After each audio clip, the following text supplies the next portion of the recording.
You're listening to the Create a Life That Is Beautiful podcast with your host, Leticia Ringe, and this is episode number 20. We have a lot of messages that says alcohol's fine, getting drunk's normal,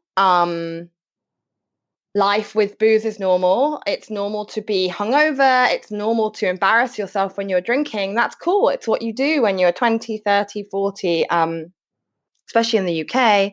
And so it took a while for me to educate myself that there was another way, that I didn't need to drink to have fun with my friends, to date, to have sex, to go to a wedding, to relax. It took me that much time, so almost 2 years, to realize that.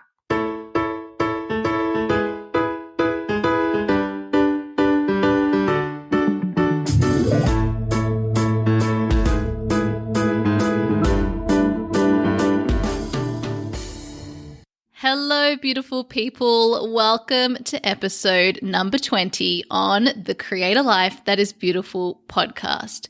I'm your host, Leticia Ringe, and this podcast is designed to inspire, empower, and support you on the journey of uncovering your truth and purpose in the world. Oh, today, my friends, I have such a great, exciting, inspiring, empowering interview for you all with the wonderful Laurie Macallister, who is the writer of Girl and Tonic, the blog.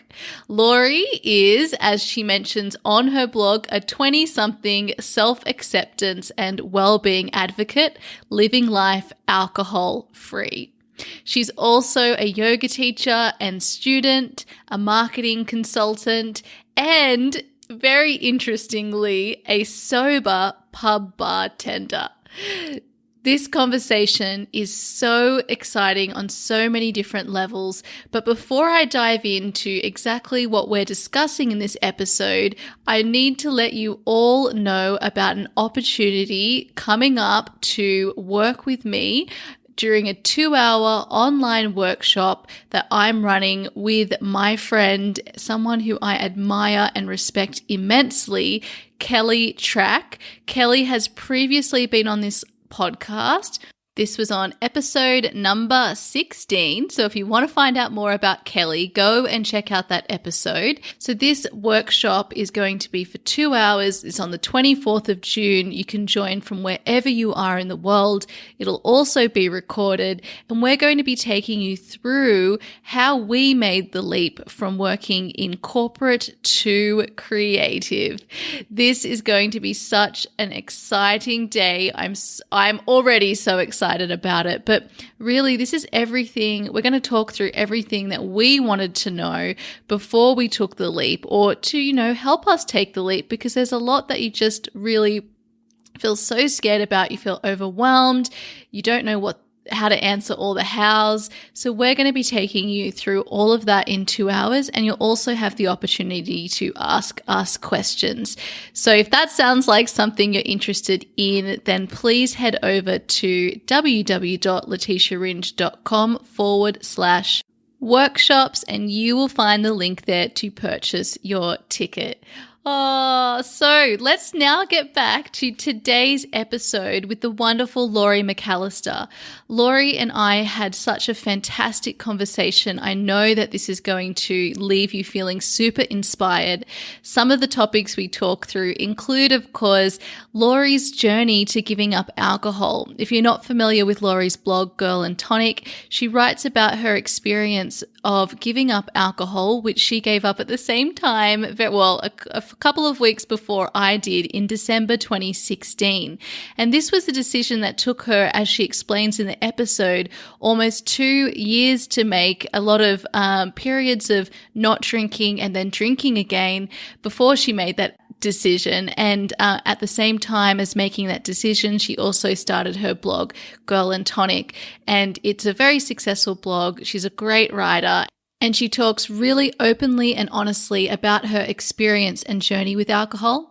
Before she gave up, she had a very normal relationship, just like I felt that I did with alcohol. She drank, as she mentions in the episode, 4 to 5 times a week. When she was going out 4 to 5 times a week, she didn't drink when she was at home by herself. But, she was sick of her behavior when she was drinking, and she felt the pull to try not drinking. And so that's what she did. And she also shares with us all about, self-care and boundaries, but something really, really fascinating that I think is going to help a lot of people listening. We talk a lot about dating while sober, and also about different attachment styles when it comes to romantic relationships. So this is super, super, super interesting. I was just so fascinated by this, and I really thank Laurie for sharing openly and honestly about this, because, we don't talk a lot about dating, do we? And so this was a really great conversation on that topic, which I think will help a lot of people listening. We also talk about, what being authentic really is, and how that's different from, oversharing or bearing the need to bear it all, how we have different aspects of ourselves and we share these different aspects of ourselves with different people. And we also talk about the needing of space, the realities of entrepreneurship, and why Laurie's making this decision to move back into full-time employment for the time being. So there's a lot here that we discuss, and I think you're really going to love this episode. So how about we just go ahead and dive on in? Hi, Laurie. Welcome to the Create a Life That Is Beautiful podcast. Hi, thank you so much for having me. Thank you so much for being here. I can't wait to chat with you today.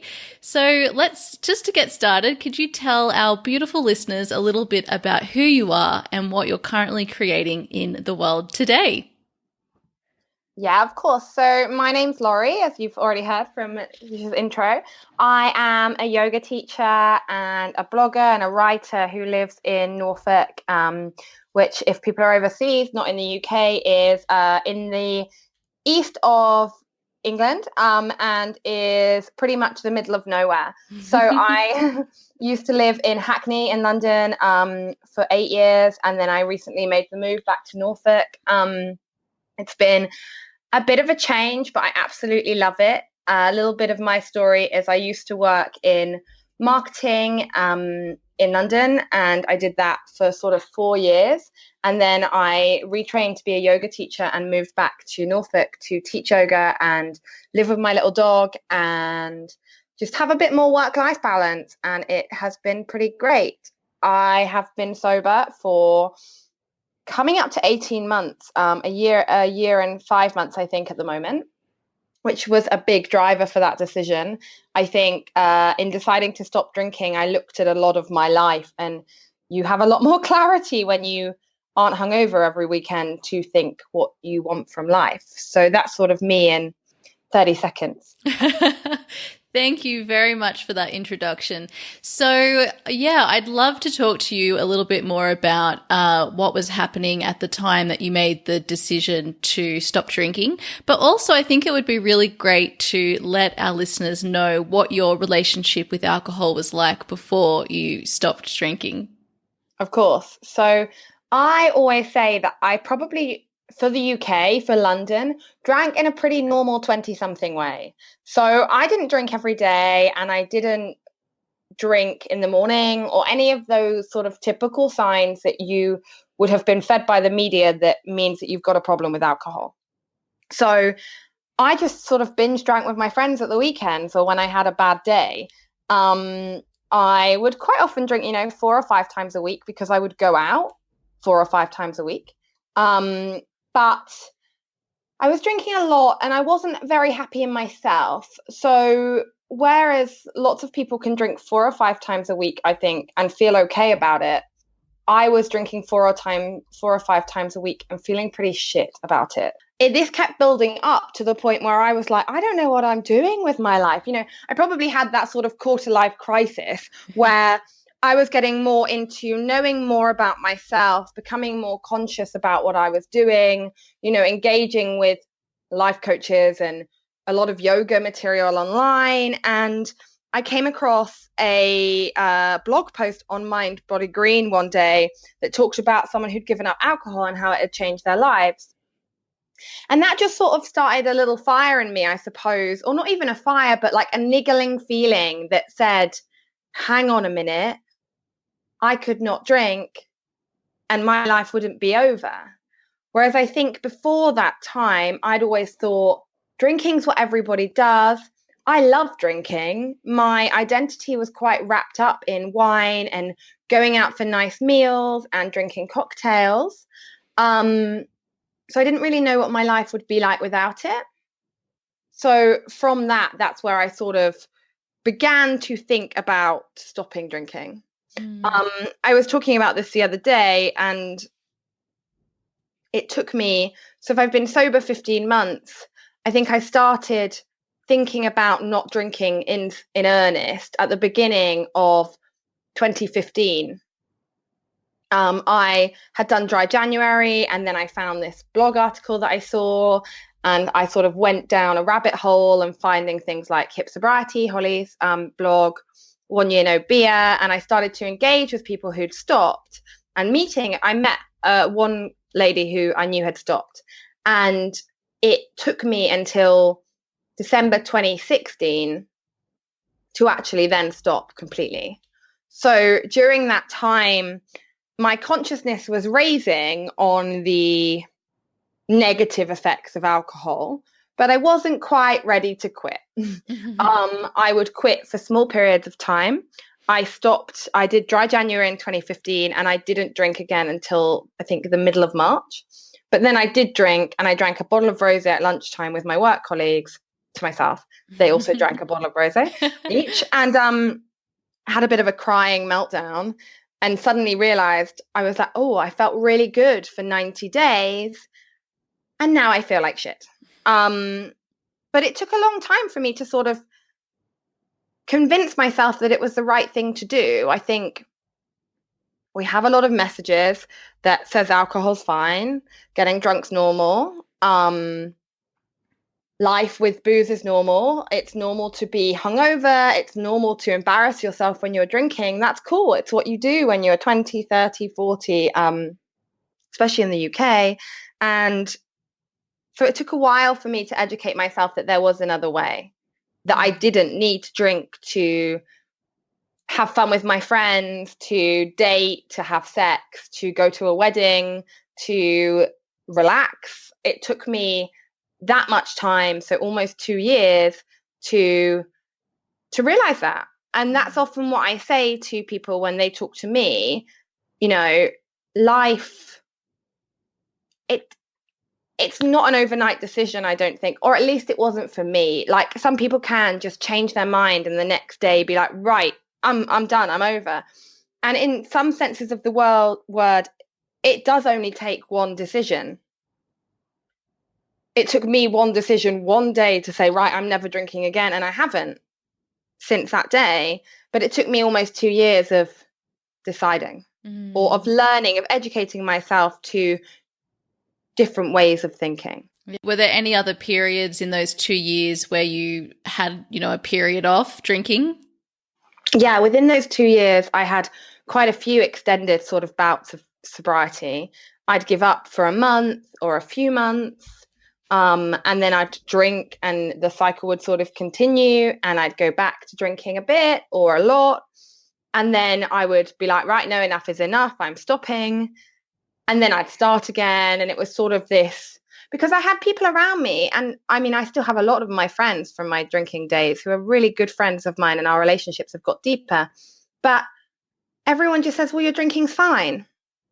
You're all right. You don't have a problem. You just need to drink a bit less. Or, oh, that was just a bad night of yours. Or, well, you're all right now. Why don't you try drinking again? And I mean, it was me saying that stuff too. But when you have people around you that are sort of not encouraging it, but well, yeah, at times encouraging it, it's a lot more difficult, I think. And then I went on a night out with my brother, actually, and some of his friends in December 2016. Just met them for a drink more than anything. and didn't drink for sort of the first few hours we were out, because I was like, right, I'm not drinking again. I'm not doing it. And then it got to about 6 or 7 o'clock and I was like, oh, I'm just going to have one or two. And I ended up having 4 or 5. And we had a really nice evening, actually. And it wasn't so much that we had a bad evening. It was more that I drank more than I'd intended to, didn't do anything stupid, which I've done lots. But on this occasion, I didn't do anything stupid. I had a nice evening. I got home fine. But I woke up the next day feeling pretty shit, realized I didn't need to drink on that night to have a good time. And at that point, I was like, right, enough is enough. I'm not drinking anymore. And on that day, I started my blog and my Instagram, because I was like, if I'm going to do this, I need some accountability and I need something to do. Because I'm sure you'll agree, or people listening will agree or understand this, alcohol can take up quite a lot of time. So when you're not doing that sort of drinking hungover cycle, you have a hell of a lot of free time to do other stuff. So I think starting the blog and sort of making myself accountable really helped me, especially in the early days. Yeah, I couldn't agree with you more. That's so interesting that you started your blog when you decided to give up, because when I gave up, which was around the same time as you, it was December 2016. I was in New York on holidays just before Christmas and New Year's, and I had just before I left London gone to a work function and ended up drinking more than I wanted. And I woke up, I was hungover. I was very upset with myself that this had happened again. And I went, okay, how can I come up with a way to be able to hold myself accountable, but also hold the people around me accountable to my decision? And so I thought, okay, well, I'm going to announce it on social media publicly to all my friends and colleagues, and treat it as an experiment. Like mine was for a 12-month experiment. That's how I pitched it and ran it. And that was, I think, really important to helping me stay accountable for the 12 months, but also reducing the social pressure in, even if it was intentional or not, to, change my mind.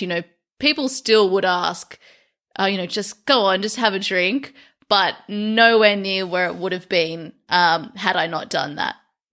Was that your experience too?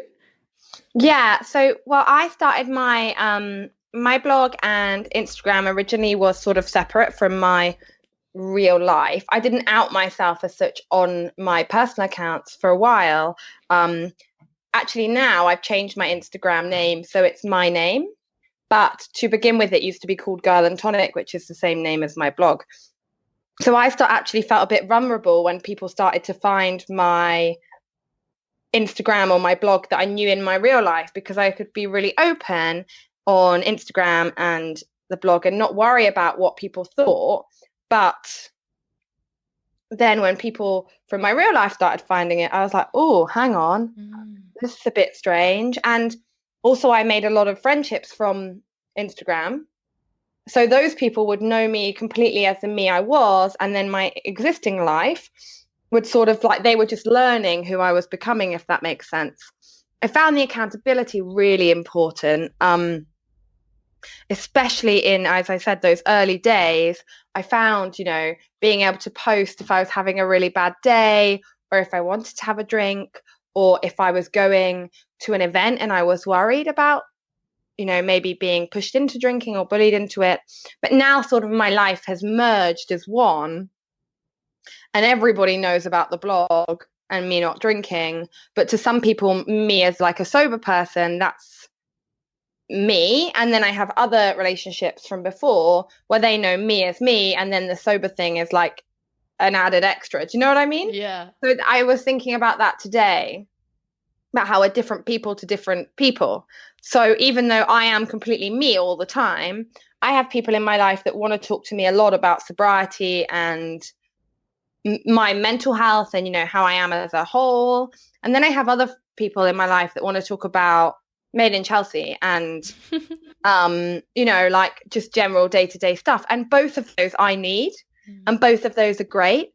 But it's interesting how things begin to merge once you're pretty out there in yourself. And I sort of hate the word I have a love-hate relationship with the word authentic. Because I think it gets used a lot on Instagram by people that aren't necessarily being authentic. But that's just what I think, and it doesn't necessarily mean it's true for anybody else. But authenticity to me is sort of being your whole self. And I am still these days my whole self across my blog and my Instagram.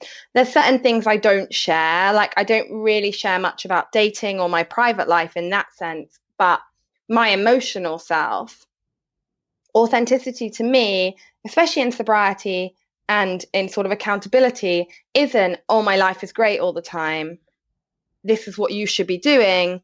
It's, I have a pretty nice life these days. I really do. I've worked hard to make a life that I don't need to escape from.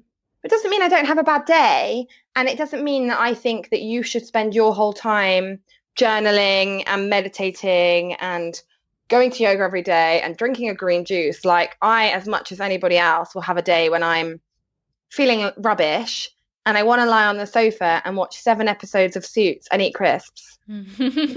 And I think for me, my Instagram has allowed me to be accountable and authentic in that sense. Yeah, absolutely. And people respond more to that real authenticity. You can't always be, the highlight reels. And that's what actually makes people, I think, step into the comparison mode when we are expecting that, that's all we're going to see on Instagram. So I think when people are real and vulnerable and share, when the things that aren't as nice are happening, people really are attracted to that because they're like, oh my gosh, me too. I feel that way as well. And, the thing is, like, we need the contrast always, the negative feelings that we have, the fear, the sadness, the frustration, they all have serve a purpose. They're there to let us know when we need to maybe pivot, or maybe we need to just rest. Our body starts to break down when we need to change things as well. And it's all there as an opportunity to learn from. And I think we've got to stop looking at things as like,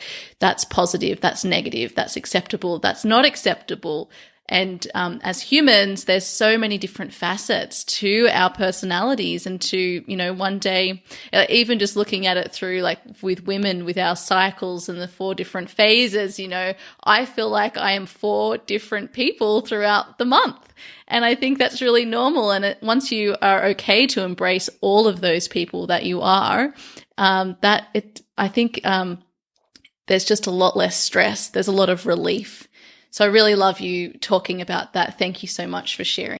You're very welcome. And I realize this is a podcast, so no one could see me nodding, but I was nodding in agreement with what you were saying. Yeah, I completely agree. And you had Claire Baker, didn't you, on the podcast recently? And I haven't worked with her, but I really follow what she's saying. And yes, embracing that there's 4 sort of different seasons for me every month has been a game changer. I want to do more work on that, actually, but I love it. And I've been working with this idea recently. I saw a quote, it's actually by a yoga teacher called Judith Hanson Lasseter. And she says, I know you can do more, but can you do less? And I was like, when I heard that, I was like, oh, game changer. Because I don't know about you, but I'm self-employed at the moment, and that's actually going to change, which maybe I'll talk about in a minute. But I work for myself, which the reality is I work all the time. I don't stop. Like, I stack my days, I run around, I teach a lot of yoga classes. I also consult. If I'm not consulting, I'm working on the blog. If I'm not working on the blog, I'm working at my mum and dad's pub. If I'm not doing any of that, I'm planning a yoga class or planning my next retreat, or not retreat, planning my next sort of workshop. I'm busy a lot, and it doesn't become a badge of honor so much, I don't think, when you're self-employed. It just more becomes this life. And all of a sudden you realize, oh, I don't stop. I don't do any of the things that used to make me feel good when I had a 9 to 5, when I felt like I had more space. So I have been trying to remember that a lot recently, I know you can do more, but can you do less? And see where I can pull back from overworking or over investing myself even, and overstimulating myself to be a bit more still and be a bit more quiet. And that actually doesn't mean always things like meditation for me. It can mean, like I was saying earlier, sitting and watching Netflix and not having my phone on me, because I also find that I'm attached to my mobile. I'm checking my emails, I'm checking my Instagram, I'm replying to people's messages. And for me, not much of my business comes from my blog or my Instagram. I'm not a coach. I write, and I do make some money from writing, and I make a bit of money from sponsored posts and things like that on the blog. But that side of my work is more of an emotional investment and more of an emotional return. But I can get trapped in this cycle of feeling like I have to always be on, and stepping away from that and allowing yourself to be a bit more still gives you space that you don't realize you even need. And I think even for people that are in a 9 to 5 or a 9 to 6 or 50-hour work week, we underestimate how much we are constantly stimulated and how much that affects what we're doing day to day. Because for me, I've especially found now I do have that time out where I do watch TV or read a book or listen to music. I've got really into listening to albums recently, like the whole way through. Oh, wow. Like picking a new album and listening to it from start to finish. That used to be something we did, 15 years ago, but now it's all Spotify playlists and suggested music. But actually, like sitting down and listening to an artist and listening to the music in the way they planned it without any distractions can be really fun. And you don't need your phone for that, or, it's put away. Whereas I think if you can just put your phone down for 15 minutes a day and just have some time to yourself. I mean, maybe lots of people do that, but it's a new thing for me. No, I think that's a constant challenge, but I really love that suggestion about looking at just putting on an album and actually listening to it from start to finish. That sounds really wonderful to me. Actually, so a big part of my coaching is all about embracing your feminine essence. And for me, that is all about embracing your feminine energy. And a lot of that is about making space in your life for rest and just to be, adding more play. But the space is what's so important, because we need that obviously to sustain ourselves, and for this concept of, sustainable creativity that Claire and I were talking about in our recent episode, but also just for, like general energy. We can't always be action, action, action, action. But what's really important to me is that when we give ourselves this space, that's when we give ourselves the space to receive creativity, to receive inspiration, and also to be able to hear and connect with and listen to our intuition, which if we're waiting for logic to get us to where we want to go, we're going to be waiting a long time if we're not relying on our intuition.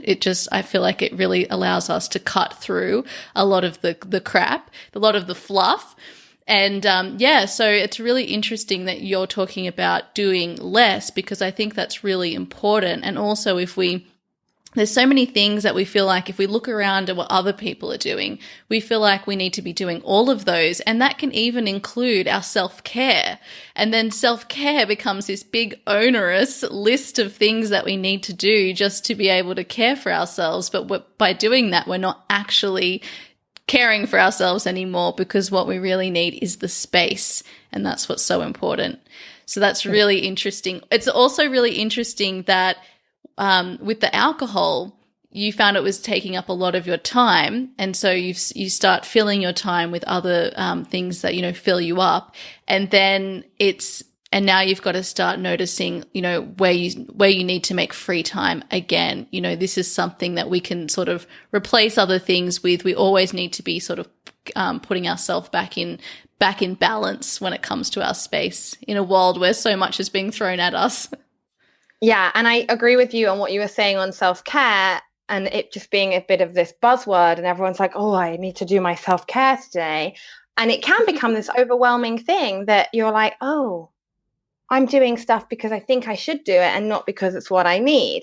And I think we self-care is a much bigger thing than having a bubble bath, and I've discovered that recently, and not recently, but I've been implementing that more recently in terms of self-care. For me is like taking my tablets every day and eating a decent meal and putting myself to bed on time. So I have been going to therapy for probably just over a year, and my therapist is actually on maternity leave at the moment, who has a baby. I mean, come on. No, I'm very happy for her, and she's doing really well. But we were talking about this concept the other day about self-parenting. So when you grow to rely on alcohol from quite a young age, so if you start drinking at sort of like anywhere up to being about 18, which, let's be honest, most people do, you learn to parent yourself with alcohol. So depending on your personality, but I'll speak for myself. So alcohol comes in and it becomes your like bottle. Like if you're a baby, your mum and dad would give you milk if you were crying. So alcohol comes in and becomes this thing that you use to self-soothe. So you use it in a way, if you're having a bad day or a good day, you use it to make sure you're okay, to stabilize your emotions. So when you take alcohol away and you no longer do that, you have to learn to parent yourself again. So you remove what you used to use, and it's this whole new world. It's why I think people sort of sometimes stop drinking and they're like, whoa, who am I? Because from a very early age, well, for some of us, we use alcohol to define who we are, and we never learn to look after ourselves properly without the alcohol. So I got to the point where I was like 25, and I know people stop drinking a lot later than me sometimes, or a lot earlier, and I was like, I don't know what to do. I'm not drinking, but how do I look after myself? And the self-care does come in there, but it's more than self-care. It is like self-parenting. It's like putting those boundaries in place to look after yourself, where you don't need to pull or take alcohol to do that job for you anymore. You have to do it for yourself. So some of the things that I've been working with sort of in the last year or so is around boundaries, and around boundaries I have for myself and boundaries I have with other people, and getting to know myself much better. So like relationships, for example, I was single when I stopped drinking, and I have had small, short relationships since then. But learning about myself in a relationship sober is so different to learning about who I was when I was drinking. So different versions of me, I suppose, would happen when I was drinking. Now I deal with all of the sort of ups and downs of new dating and meeting people and rejection, totally sober, but it's a real learning curve, and it's a real lesson in boundaries, self-parenting, and sort of dusting myself off and being okay being me. So yeah, it's an interesting journey. Yeah, I think the dating world is a great test on how great your sort of self-love is. And that's what I always say to my clients. I work with a lot of clients on dating and attracting a long-term committed, partner. And we're always working on self-love. What is your relationship with yourself like first? Because you are going to deal with rejection, and also you don't want to be going into a relationship where you end up losing yourself either. So having that solid foundation is really important, but it is a whirlwind, the dating game. It's really, there's a lot of, and I think especially for women, we put a lot of hope very early on. We get emotionally attached a lot earlier on than maybe our male counterparts. So it can be a matter of having boundaries, even there, of not investing too much emotionally, like too soon. So yeah, I love how you mentioned that. Yeah, I think it's a difficult one in terms of that as well. I'm actually reading a book at the moment called Attached, and it's about different attachment styles for romantic relationships in the same way. There's a thing called attachment theory, which is big in psychotherapy, in the way children behave. Like if they're left alone, if their mother leaves them alone, they'll behave in certain ways. And the book applies this research that's been done to romantic relationships. So you have 3 different attachment styles in romantic relationships. You've got a secure attacher, an anxious attacher, and an avoidant attacher.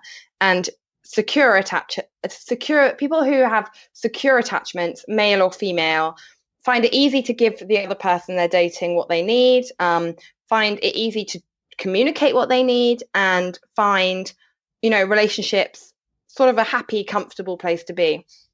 And that's 50% of the population.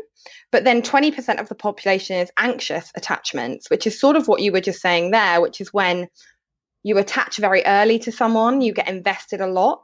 And I'm an anxious attacher, I have learned, and I did sort of know this. It's things like you're completely secure on your own and you're comfortable being on your own. And then the minute you're in the beginnings of a relationship, the relationship is all you can think about. And it sort of becomes this big thing in your life, and your whole behavior can change. And I always put this down to me just being a bit weird and needy in relationships. And that, I'm the sort of person, I want to be on my own, or I want to be sort of 3 months into a relationship, know that you like me, and I'm happy. The dating thing gives me so much anxiety. And this book really outlines that, I'm not a weirdo. 1 in 5 people feels like me. And it's where you need somebody in a relationship to be sort of, they need to be a secure attacher. They need to talk to you and assure you that they like you. And then once you know that someone likes you and, you have fairly constant communication, you're then at a level where you're sort of happy and functioning normally. But if you are dating someone who's an avoidant attacher, I'll have to give you the book for the show notes because I'm not sure how well I was summarizing this.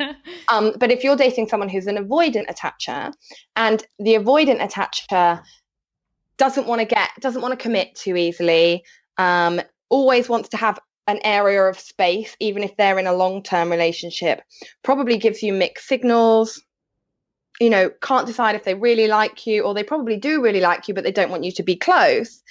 If an anxious attacher is dating an avoidant attacher, the anxious attacher is going to spend their whole time on sort of tender hooks, can't quite settle, is always waiting for the person they're dating to sort of reassure them.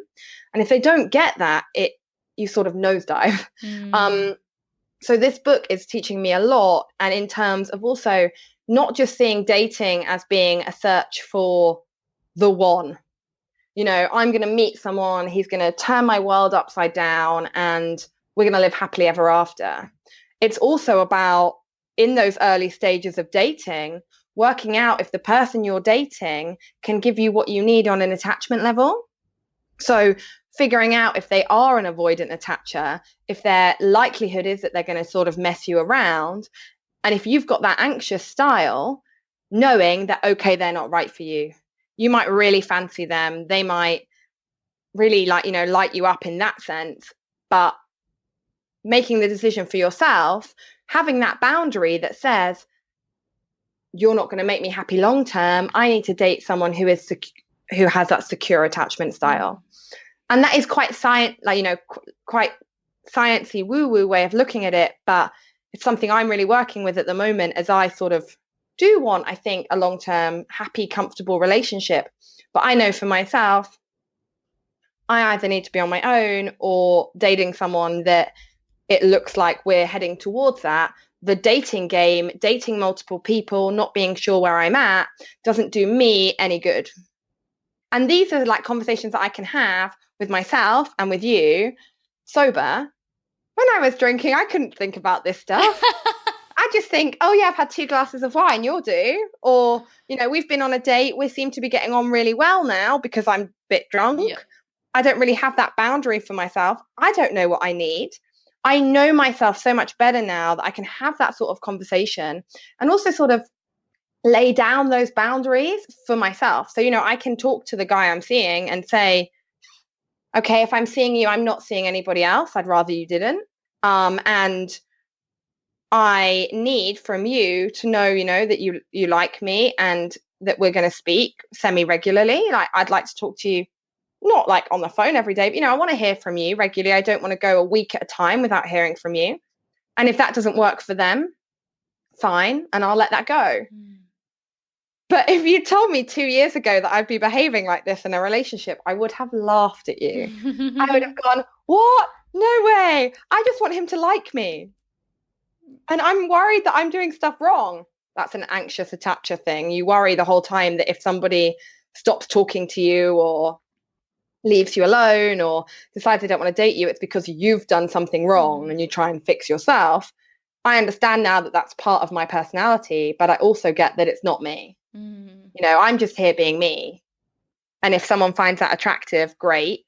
I don't need to change myself for them to attract them. It's not my job to be attractive to someone. Yeah, absolutely. It's my job to be secure in myself. And if the magic happens, then it happens. Yeah, that's such a thank you so much for sharing that, because actually, if we are trying to, attract someone by being someone else, that facade's only going to hold up for so long before it all comes crumbling down. So the most important thing that we can do is just show up and be ourselves. But I think the way that you've described this attachment theory in this book, which I'll have to check out, this is very much in alignment with what I understand when it comes to dating, but I hadn't looked at it in terms of whether you're have an anxiety attachment, because I think that for me was my norm as well. So I learned personally through my own dating experiences and being with someone for 5 years who I think was in that avoider category and wasting a lot of time and energy in that I really needed someone who was secure. And that's why I found that it's so important when we are looking at, well, what do I want from a partner, like long term? What is going to be a long term sustainable relationship for me? It is someone who has the ability to be able to commit and also be emotionally available and physically available if that's important to you as well. And these are things that we don't a lot of us don't put on our list. We're just, as you said, if the guy likes us or if the person likes us, then that's enough for us. And then we use them to, fill ourselves up, and that's where problems happen. I used to work in family law for about 6 years, so I've seen a ton of dysfunction. I've seen a lot in relationships, how they fall apart, and also with my own family. So yeah, it's serious, but if we can really, like you've said, go in and really focus on, this is me. You either this is either right for you or it's not, and sort of pull yourself out of it, like be a little bit more objective about that. And I think that's about boundaries, as you say. This is boundaries around dating, around with yourself and others. Yeah, I think as well, I mean, we can stop talking about dating in a minute, but I think it doesn't get talked about enough, really.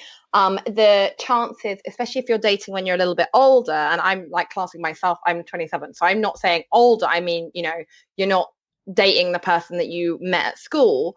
The likelihood is you're going to meet more avoidant attachers, because the secure attachers are in relationships, because they meet people. It works, they stay in it, they're happy, boom. So you're more likely to meet someone who's an avoidant because they can't quite settle into a relationship. They're, set on finding the one. They might make that clear that you're not the one. But so in a dating situation, you're quite likely, especially because it suits avoidant attachers, suit avoidant attachers, where they can meet loads of people and they can they can date around and they can look for their, special person. And there's nothing wrong with an avoidant attacher. It's just that if you're an anxious attacher, which I am, which sounds like you are, and quite a lot of it's often thought that women are more likely, although that's not necessarily true. If you're an anxious attacher, you don't want to date an avoidant attacher because it will make you miserable. So it's just looking for sort of those secure attachment guys, or women, depending on your sexuality, but it's finding them. And also you might find those sort of secure attached men or women boring, because you're used to sort of getting the highs and the lows from an anxious attacher. So I'm getting all my attachments wrong. But so if you're dating an avoidant attacher, you are used to them sort of going quiet on you, and then when they message you saying you like you're like, oh, yay, like they like me, I feel great. And they're going to give you such mixed signals that you get sort of hooked on those highs. So when you meet someone that's stable, that just says, yeah, I like you, this is good, this is going well, and is quite open and honest with you and secure in themselves, secure in their relationship status, might have dated someone for sort of 10 years before, you're like, oh, I'm not getting the fireworks.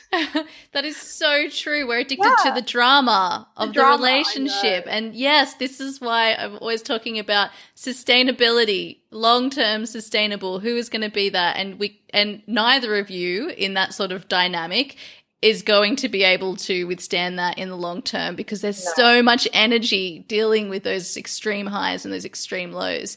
But one thing, just one last thing on dating that you mentioned was about alcohol and dating, because actually with a lot of my friends and peers, the number one objection I get is when people are single and they say, how am I going to date with being sober? I can't do that. I need to be able to have a couple of drinks to go, for my confidence, but also because they're going to be drinking. And I think this is all about, sort of needing to try and attract the other person, like do whatever they want to do. They are doing, yeah. But that's really, so how, could you talk a little bit more about like sober dating? Yeah, so I definitely had those same objections as your friends, peers, and they're the objections that I hear a lot as well. A few things have helped me. One, now that I live in Norfolk, you have to drive everywhere. So I think drink dating is a very city-centric thing, because if I'm going to go on a date with someone, the chances are I will date them in Norwich, which is the nearest city to me, or like town. It's a city though, and that's a 25-minute drive. So even if I was still drinking, I would be able to have one small glass of wine out, and then I'd have to stop because I'm driving home. So in Norfolk, I found that expectation is a lot less to drink on a date, because you can't get drunk, and one small glass of wine isn't really enough to take the edge off for your confidence. London was different for me, honestly. I, to begin with, found it very hard. I started saying before I met the person I was dating that I didn't drink. So we'd match on Bumble or Tinder, or we'd meet in real life or whatever, however we met. I would say, just so you know, I don't drink. Don't mind if you do, but I don't drink alcohol anymore. Half the time, that might mean that the guy then unmatched me, but at least I'd lost them then, rather than, a few dates in. And then I found that I was nervous before the date, but then I was always nervous before a date whether or not I was drinking. What becomes really apparent when you get to a sober date is whether or not you like them, whether or not you can be yourself around them. Because I think sometimes what alcohol helps us do is become this different version of ourselves. So I was quite sort of confident. I would have felt quite sexy when I was drinking a couple of glasses of wine. I was definitely a bit louder than I am naturally. So the person I am without that, I can sort of settle into being the real me. And on a date, quite quickly, I can notice with a guy, whether or not they're drinking, if I'm being me. So I can see if I can be myself around them and then not need to pretend to be someone else. And that's taken time. I've probably been on 10 first dates in the last sort of 18 months, maybe a few more actually. But it takes time to know that, but you quite quickly do know if you can. And I now, because I know I'm nervous before a first date, as I think everybody is. Well, actually, I know not everybody is. Some people enjoy it. But for who I am, I don't. I'll now, unless a first date is terrible and we have nothing in common, I don't find him attractive in any way, I'll now go on a second date with them. Whereas I think when I was drinking, well, a lot of the time I'd get really drunk and then never want to see them again anyway because I'd embarrassed myself, or definitely, knew I was drinking to get through the date. Now that I'm sober and I date, I meet someone and I approach it as if I was meeting a friend. Like, we were meeting for coffee. I've never met you. If me and you met for coffee, I wouldn't be particularly nervous. I'd be a little bit because I don't know you, but I wouldn't think if you didn't like me, it was because I wasn't worth anything and because I was ugly, I wasn't pretty enough, all these things that come in your head. And then as long as the date's gone okay, I'll always go on a second one because I find that I can be quite nervous on a first date. And by the time we meet again, I'm more relaxed. So they're sort of my tips on it. I think further down the line, when you date someone, it becomes a lot more normal to not drink. Although I have had relationships in the past that were completely centered around alcohol. And every date we went on, we'd, get quite pissed and it would go from there. But now, my life doesn't revolve around alcohol. My friendships don't revolve around alcohol. So my relationship doesn't have to either. It's where I approach it from. It's still work. And especially what I was talking about, the anxious attachments earlier, I still feel when somebody goes cold on me or decides they don't want to date me, or even if I decide I don't want to date them, I still internalize it and think that that's something I've done wrong or is a problem with me. And I can quite often spiral into thinking I need to change everything about myself. But I can see that from the outside now. And what I don't do is cry over a bottle of wine with my friends. I think, okay, wasn't right. Not necessarily on to the next one. Quite often I do retreat for a little bit. But I can see it with more clarity now than I could. Yeah. And I think that's a gift of being sober or just not being reliant on alcohol. Like I know plenty of people that can have a glass of wine here and there, so they wouldn't necessarily drink a lot on a first date anyway. Yep. And I think the connection you get with someone when you're sober is so much more reflective of what you actually need or what you don't need than if you've drunk on the date. You're being someone you're not really, and you have a false sense of intimacy. And especially if you're an anxious attacher like me, you crave that, and intimacy is what you want. I want to be intimate with someone, and I don't mean sexually intimate, I mean like emotionally intimate quite quickly. Alcohol gives you that because it lowers your inhibitions and you're quite quickly, quite touchy. But being sober or being teetotal on a date shows you whether you're comfortable with that. And I'm definitely more reserved these days in my dating style. It takes me a lot longer to warm to somebody, but then when I do, I know it's because I like them and it's not rosé. Thank you so much for sharing so openly about your dating experiences, because I think that this is like super helpful. And as you said before, it's not something that's spoken about enough. And especially when it comes to dating and being sober and acknowledging the struggles of that. So thank you very much. I didn't know that our conversation would take this turn, but I think it's gone in the direction that it needed to go. It's what people need to hear. So I really love it. You're welcome. Thank you. If you don't mind, could we just shift slightly now? Because I wanted to find out about your yoga teacher as well. And so you started, after you had quit alcohol? So yes, on the dating. I didn't think we were going to talk about that at all, but obviously it is what we talked about. And hopefully it'll be really helpful for people because sober dating is terrifying, but it doesn't have to be. Yoga teacher training. So I actually booked it before I stopped drinking. I booked my teacher training a couple of months before I stopped drinking, but by the time I started it, I was sober. As I said at the very beginning of our chat, I had, been becoming more conscious of my relationship with alcohol and my need to stop drinking earlier, but I hadn't actually physically stopped when I booked it. I am so glad that I'm a sober yoga teacher because I do not know how people teach yoga classes hungover. I'm sure plenty of people do, but I don't think I could have done it. It requires so much sort of emotional energy that I think trying to do it hungover would have been a bit of a nightmare for me. So I did my training. I started my training in January 2017, and I qualified in May 2017.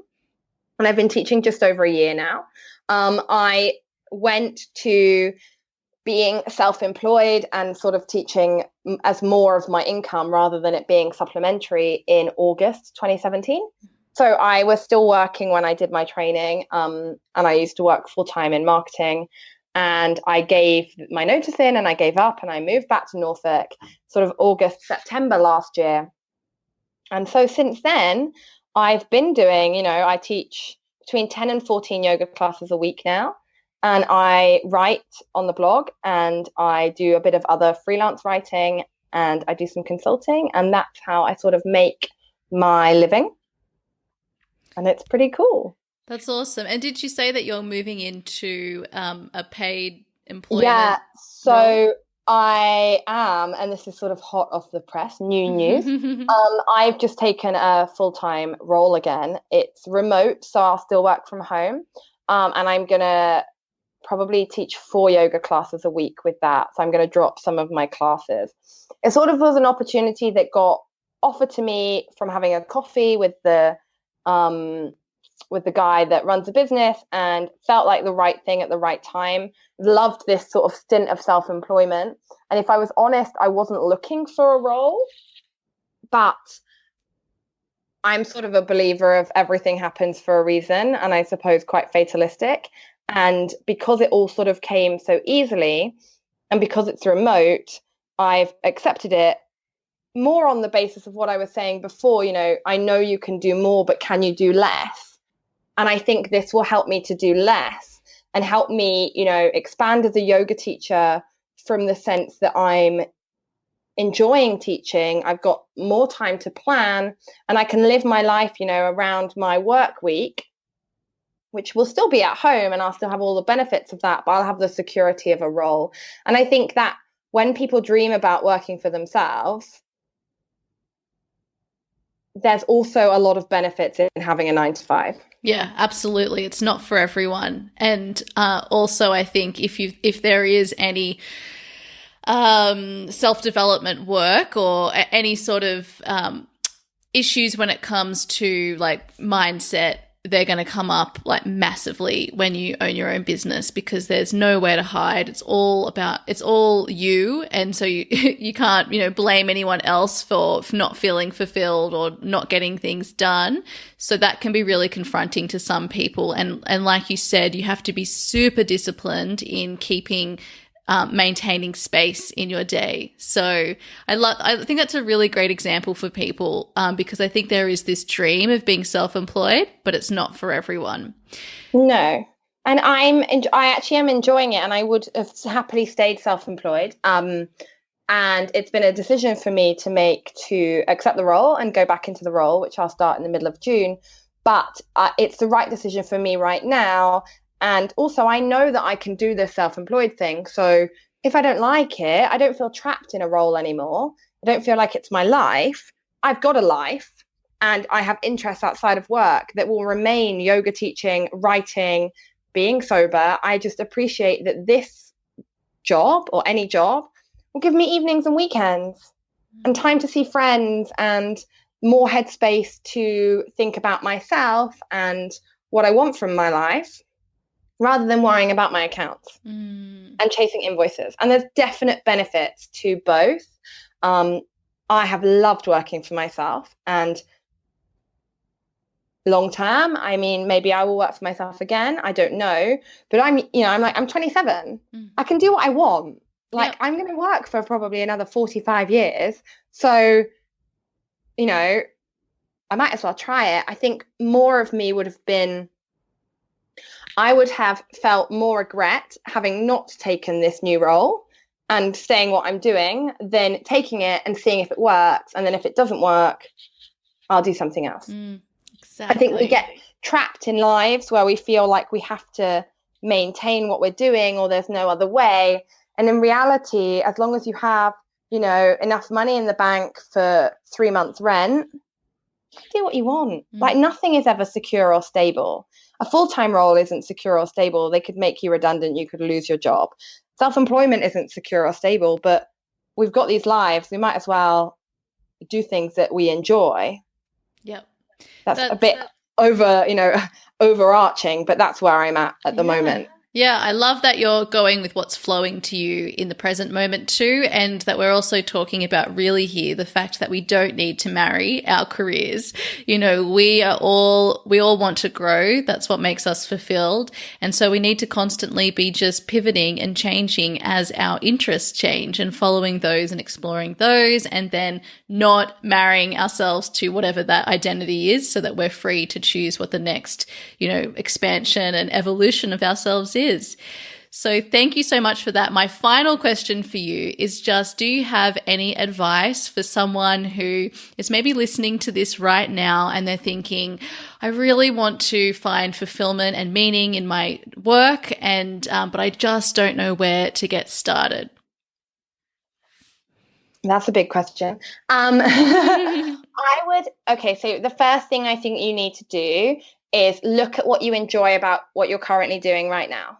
So whatever you're doing right now, whether you're working for yourself, whether you're working in like a corporate job, or whether you're working in a cafe, sit down and see what you actually like about your role right now, because there will be something.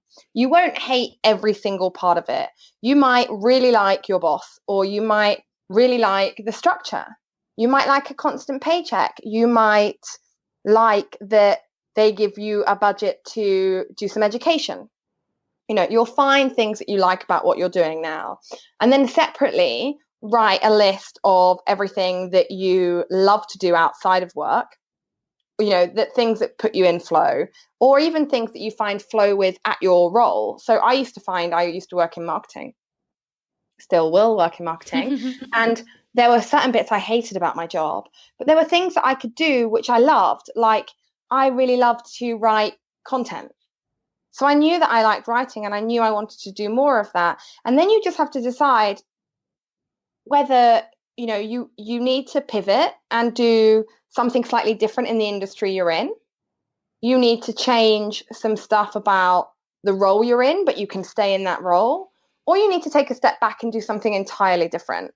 But I'd say you don't have to quit your job to be happy. And that's a big part of what I had this conversation with my brother the other day. I think lots of people think they need to quit their jobs and go traveling to find themselves. And actually, a lot of the time, it's much easier to find yourself and do the work from the security of a role, from the security of a job. And even if you do, say, have this dream that you want to become a yoga teacher or a painter or a coach, it's easier to have a bridge role to help you there, rather than all of a sudden needing to make all of your money from your dream. Have you read Elizabeth Gilbert's Big Magic? Yeah, I love that book. Yeah, me too. But she shows you, or I think that book shows you, that your paycheck doesn't have to define you. Mm-hmm. It doesn't have to be your dream. And I mean, I can speak from experience here. I love teaching yoga. I really love it. It's my favorite thing in the world to do. Did I love it more when I taught 3 classes a week outside of my corporate job? And I didn't worry about how many people were coming to my classes. And I didn't worry about, getting likes on Instagram or needing to fill up workshops. Versus now, when I teach 14 classes a week and I really rely on it for about 50% of my income. Probably I did love it more back then. And therefore I'm excited to be going back to that. But I really, that message that to find fulfillment from your work, you don't necessarily have to do what looks like a dream job on Instagram. I have some friends that are accountants and have, the most boring jobs in the world. What you would see, you don't ever sit, I'm in an office with 100 people. Here's my desk. It doesn't look like that. But they're really happy and fulfilled because they get what they need from their job and they live the rest of their lives. I think the notion that what's it that they say, that if you never want to work a day in your life, do a job you love or something. That's not the right phrase, but it's around that. I think that's sort of ambitious and a bit lofty, because whatever you do for work, it will be work. You'll love elements of what you do as a coach. I love elements of what I do as a yoga teacher. But I don't love doing all the admin and the marketing and the social media and the expenses and the chasing invoices. It's all work. And even if you do something you love, I think I was naive in the early days to think that it would never feel like work, because it does. It's fun and I don't resent it. I think if you hate your boss, then you should leave that job, because you'll never love working for someone who you don't like, because essentially you're making them money. But if you don't mind what you do and you find fulfillment in places, then there's nothing wrong with having a side hustle and having a nice life. Yep. Absolutely. You don't have to dive in. Yep, so I agree with so much of what you've said, and I think, you know, it's up to the person and what suits them, and everybody's different, and you know, structure is really important, but so is space, and we don't want to squash our passions and our hobbies and our interests by then having to, you know, have that pressure of having to earn and support ourselves fully from them, especially if it's not flowing entirely in like an easeful way that feels good to you. I think that's really important. So thank you so much, Laurie, for coming and speaking to us today. I'm sure your advice and also your story, just sharing so openly about the dating, but also your journey without alcohol and about finding yourself and all of that, is going to be really helpful to our listeners today. So thank you so much. I really appreciate it. You are so welcome. It's been great to be here and to chat. And I think if anybody that's listening does like want to chat further, then just drop me a message. I'll always reply to people's Instagram DMs and emails. So if you're stuck and you feel like you have no one to talk to, then you are welcome to send me a message. So there it is, my friends. Thank you, Laurie, so much for coming on to the podcast and for sharing your experience with giving up alcohol, and also about dating as a sober person and also as a woman. That was incredibly helpful. And I know for you guys listening that that's going to help you as well. So if you want to connect with Laurie, you can do so over at her blog, Girl and Tonic, at girlandtonic.co.uk. You can also find Laurie on Instagram at Laurie V. Macallister. And the show notes for this episode, which will also include all of Laurie's details, are over at www.leticiaringe.com/Laurie Macallister. So what's going on for me next? Well, my friends, I am off to Cinque Terre to enjoy a lovely holiday, but don't worry, I'll still be back next week with another episode for you all. And in the meantime, I just want to remind you about that workshop that I'm holding with Kelly Track. I don't know whether we'll be doing this ever again. It is a really great opportunity. The workshop will also be recorded just in case you can't make the time.